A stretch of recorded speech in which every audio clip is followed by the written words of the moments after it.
Hello, everyone. Welcome back to my podcast on mothering, where I discuss my reflections on my mothering journey. This is episode number 4. I've just celebrated Mother's Day, my first Mother's Day. So I was very privileged to have that experience. I went for brunch with my mom, and who has been here with me almost a year. So I wanted to celebrate that with her because we haven't spent much time together when I was growing up. I moved a lot for school, and then I went to Japan for work after university, and then migrated to Canada. So it was very wonderful to celebrate Mother's Day with my mom after so many years. Um, we went to the Windsor Hotel, downtown Toronto. A very exquisite brunch. I think I came or we went too late because by that time the food was a little bit cold, or it seemed as if it was out for a little bit. So next time, should I go, I will definitely choose to go earlier. We went there at around 2. My reservation was at 1:30, but I did not anticipate so much traffic, which is, I guess, novice on my end because I should have known that it's Mother's Day and people would have been busy. Nonetheless, it was a beautiful day in terms of the weather. We dressed up and we went out and we had a good time. My mom was very appreciative of the experience, so I was happy to have shared that day with her.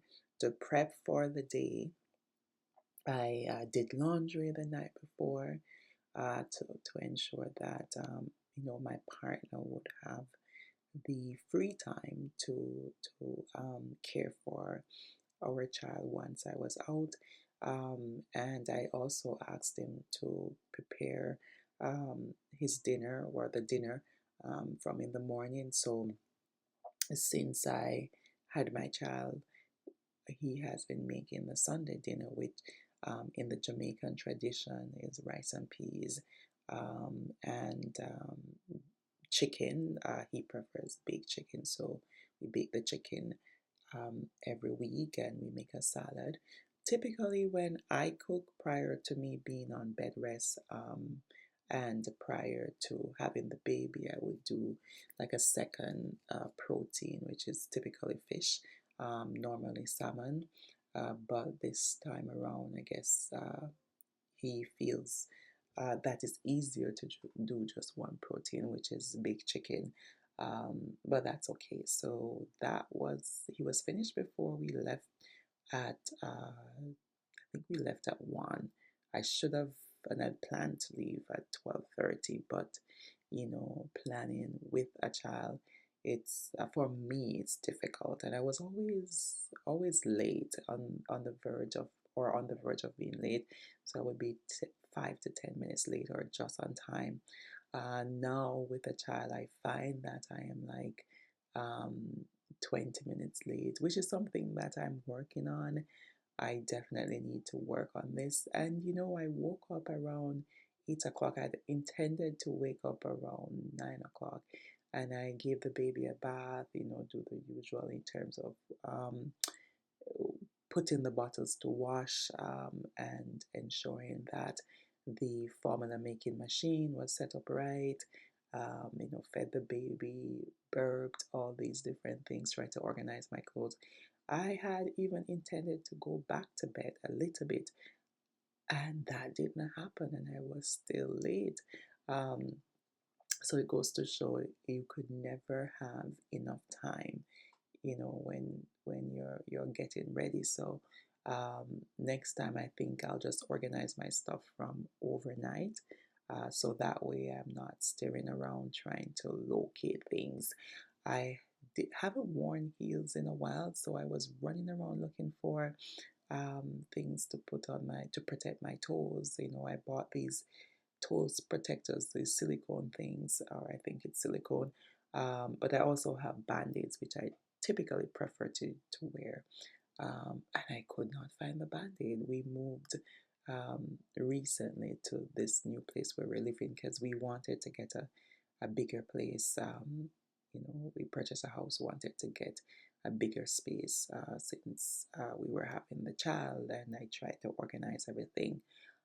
Went downstairs in the basement to search in cabinet there. I couldn't find it. And then I was searching all these different bags, and I went downstairs in the cabinet again and found it. It was stuck all the way in the back of the cabinet. But that's a different story in terms of me trying to be organized or more organized so I can find things easily, especially given my tendency to be late. I always want to have things easily accessible, and sometimes I forget the way I organize things. But we're working, it's a work in progress.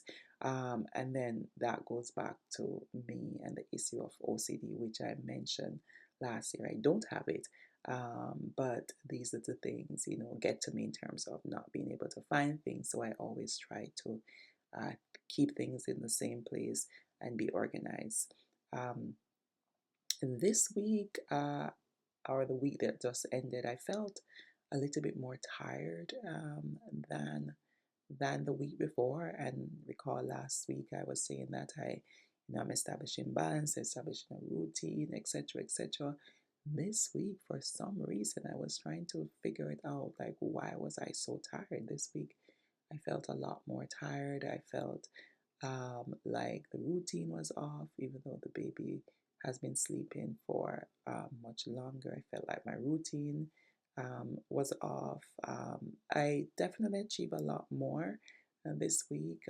Met my appointments. I'm also doing this online Ministry of Education course, and I completed the 20 hours. So I know I packed a little bit more in my week, but and maybe that's why I was feeling a little bit more tired, but I wasn't able to be, all springy and up and about. I felt like I was chasing sleep. I felt like I was just drained more the week that just ended rather than the other week. So this is something that I have to observe and work on myself to ensure that I'm not always feeling that tired.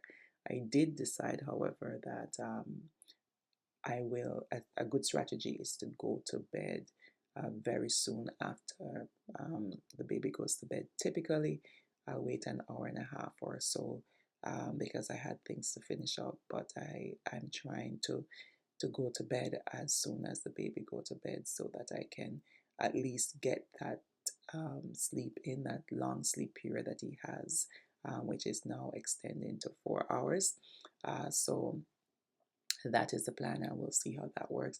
On Mother's Day, which was yesterday, um, I did that, and somehow I woke up at 12. So my body is really trying to adjust to all these different strategies.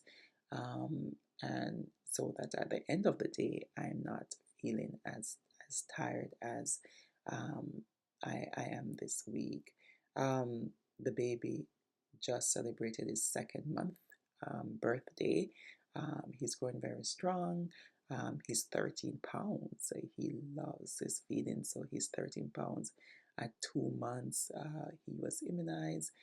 He took that very well. A lot of people were saying he might be fussy, and he wasn't fussy. As a matter of fact, he slept more that day that he was immunized. I guess he was just a little bit more hungry when he woke up, and so I had to feed him more. But overall, he slept very well, so I'm very proud of how he's developing. He's showing his personality, joking around when I try to feed him, pretending not to want the feeding and smile and all these different stuff. When I give him water, he's making up his face and not drinking it. So all these different things. It's interesting to see how his personality is developing.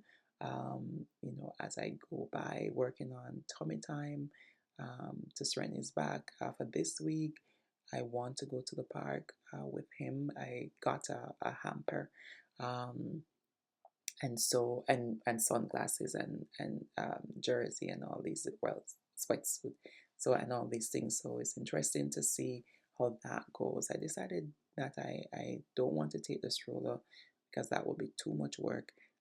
So looking forward to going to the park with him on the holiday that's coming up.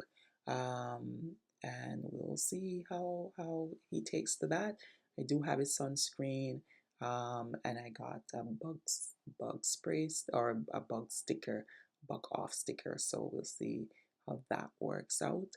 And I think this week I have to just strategize to see how best to go through the week, being successful and getting things done. I want to start to write. Again, I took a break from writing to finish up my course. I have 10 more hours of that course. I try to do like 1 hour per per day, and that has been working out very well. So I said if I can keep up this momentum 1 hour per day, then I should be able to um, at least write a paragraph per day, which would be good for me in terms of being able to publish. That's where I will end it for now. I'm gonna try to go back to bed. I was up from after 12 when the baby first woke up to feed. I try to go back to bed before he wakes up. We'll provide more updates uh, at the end of the week, possibly this weekend. We'll see how it goes. All right, take care. Bye.